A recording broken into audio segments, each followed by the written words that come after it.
Alright, so I've been asked for some help on how to make sure that our player can only jump when it is touching the ground, and that maybe possibly that there's only a certain amount of double jumps that you can perform mid-air before you are not able to jump mid-air anymore. So I've created this small test game where I can move left and right and jump with the spacebar. So if I run this, I spawn my cube, it could go left and right, and I can jump. But the problem is, if I press space while mid-air, I can just go infinitely. And we don't want that. We only want it to be so that when we jump off of the green, we can't jump anymore. Or if we want extra double jumps, we can jump and just jump once more, but no more. So let me first show the code that I have. I have two serialized fields which dictate the jump and power and speed. I call the rigid body and box collider, and then I get their components so that I can use them later. In my update function, I have the controls, space to jump, which is this function or method rather, which just adds velocity in the y direction. That is my jump power. So it just keeps the current velocity in x and adds the velocity in the y direction, that is the jump power. So that just, yeah, that's the jump method. So we call that whenever we press space. We have the right arrow that goes right, and we have the left arrow that goes left. You should know this. Ignore that. Alright, so we need to make sure that our player can only jump when it is touching the ground. So one way we can do that is we can create a private bool called isGrounded. And what this is going to do is it's going to create a bool, either true or false, to say if our player is currently grounded. So in order to do this, we are going to have to return a value. Because whenever we call the bool, whenever we ask for a value from the bool, like we call it in here isGrounded, we're asking for true or false, then we're going to have to return a value when calling it. So I'm going to type in something very long here, but I will try to explain each component step by step. So physics.boxcast transform.position, comma, new vector 3 transform.local scale.x divided by 2, and then these.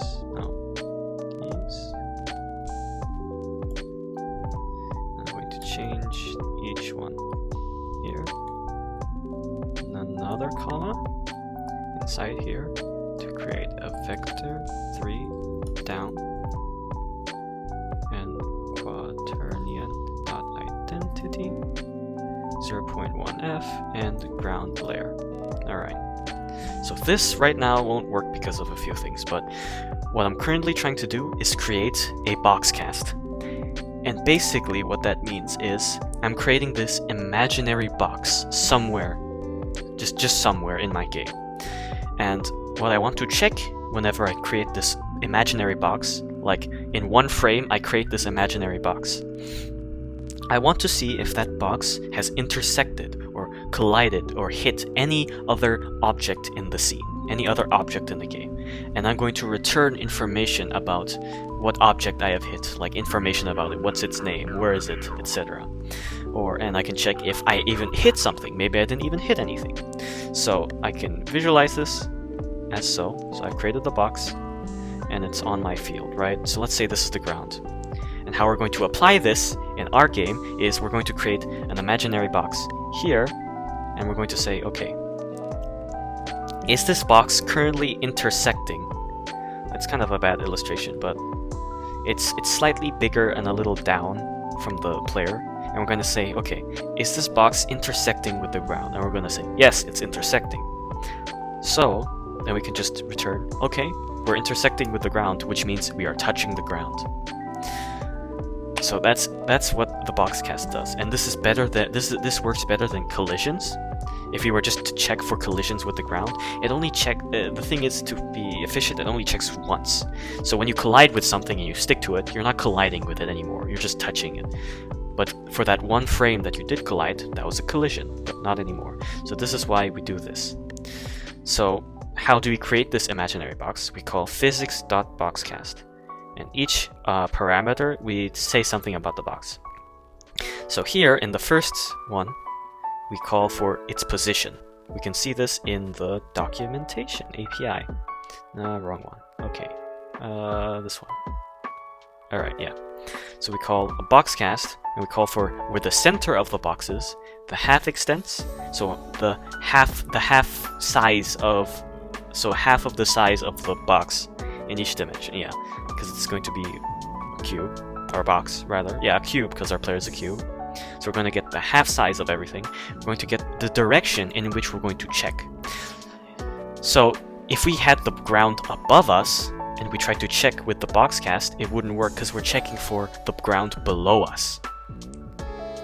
A problem where this doesn't work is when the ground is to the side. If we make like an imaginary ground that's actually a wall, it's going to see, okay, we're actually intersecting in this box area right here, and so you might still be able to jump off the wall, but there are some fixes to that just by making the cube a little bit smaller in the x direction.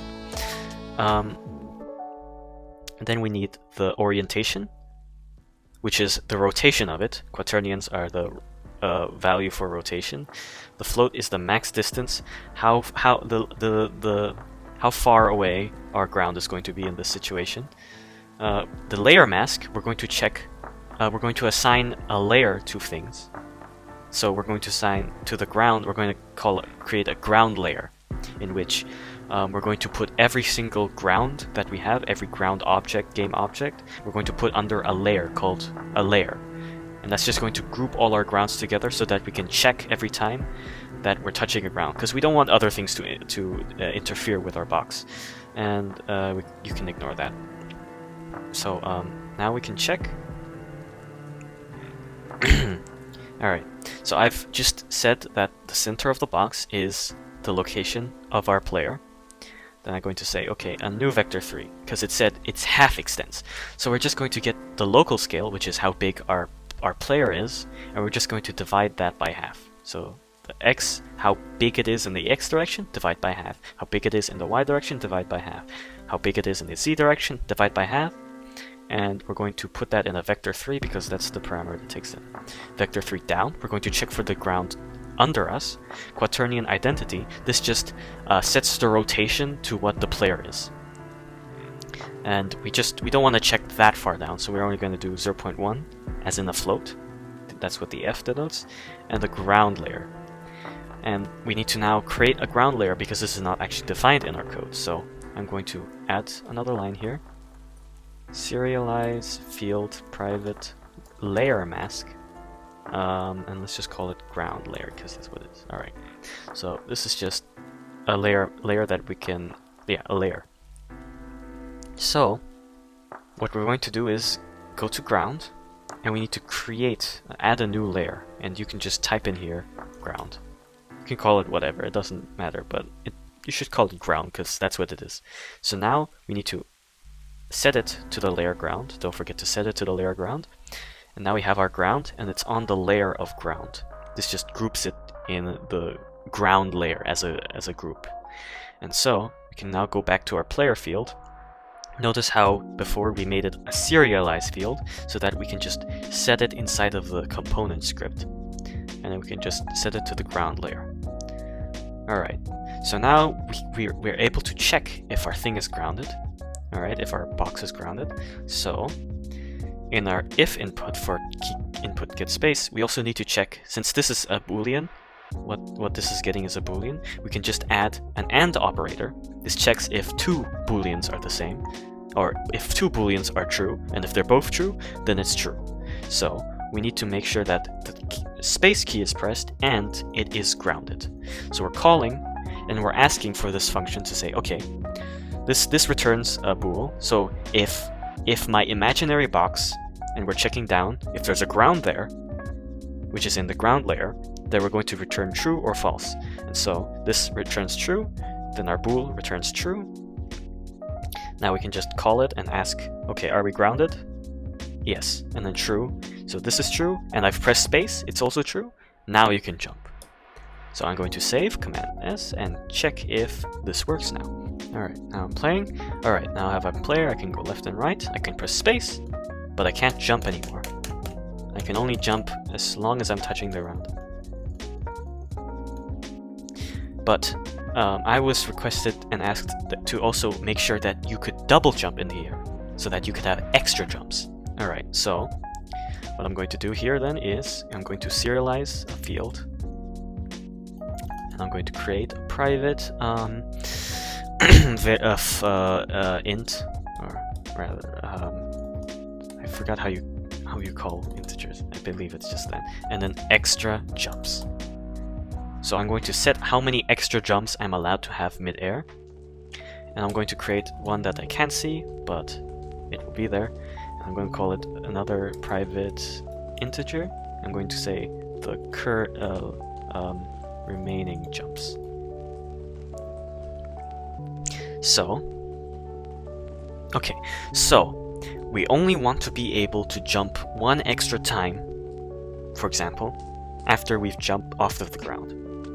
So one way we can make sure we can keep track of the extra amount of jumps that you've made is by resetting the remaining jumps you have every time you've touched the ground. So if is grounded, we can also check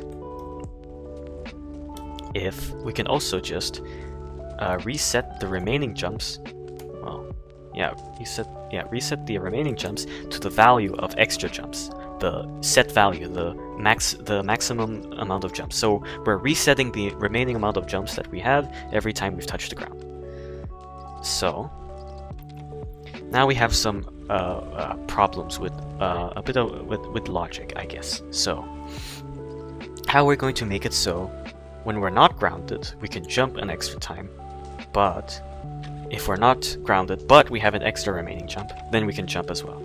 So I'm going off the hook right now, just to be honest. So I'm going to try this is grounded, then we can jump, because in all situations we want to be able to jump if we're on the ground. So I will just put that in there. However, else if we have remaining jumps is more than 0, so we have at least 1, then I want to also be able to jump.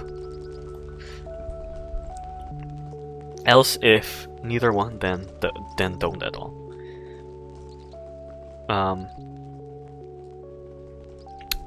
But don't forget, we want to subtract from the remaining jumps that we have. So we're just going to remaining jumps minus minus. You can also do minus equals 1. I'll do that for the sake of clarity. So we're just going to remove 1 from the remaining jumps that we have. Okay, one more thing I forgot to mention is just change this to if input.getKey down. So what happens is, a problem with having it just like without down is that while we're pressing space, there's also a split frame where we're also jumping once more that we don't see, so when we've left the ground already, we're jumping an extra time and we're using up that remaining jump. So that's kind of a problem. Ignore that. So that's kind of a problem that we will encounter. Well, I encountered just a few seconds ago, but I'm fixing the tutorial. So just make it so that it's get key down. So when you press space, it's down, and it won't check again. It will only check once because there's only one frame in which the key went down. So once it's gone down, we're going to jump. If we let go and then get it down again while we're mid-air, then it should be able to make us jump once more. Alright, we have our cube. We can jump, but can we jump mid-air? Yes, we can, but can we jump mid-air more than once? Nope. Cool. Let's say I want 5 extra jumps. 1, 2, 3, 4, 5. But I can't jump anymore. So, there you go. That is my tutorial on being grounded and jumping.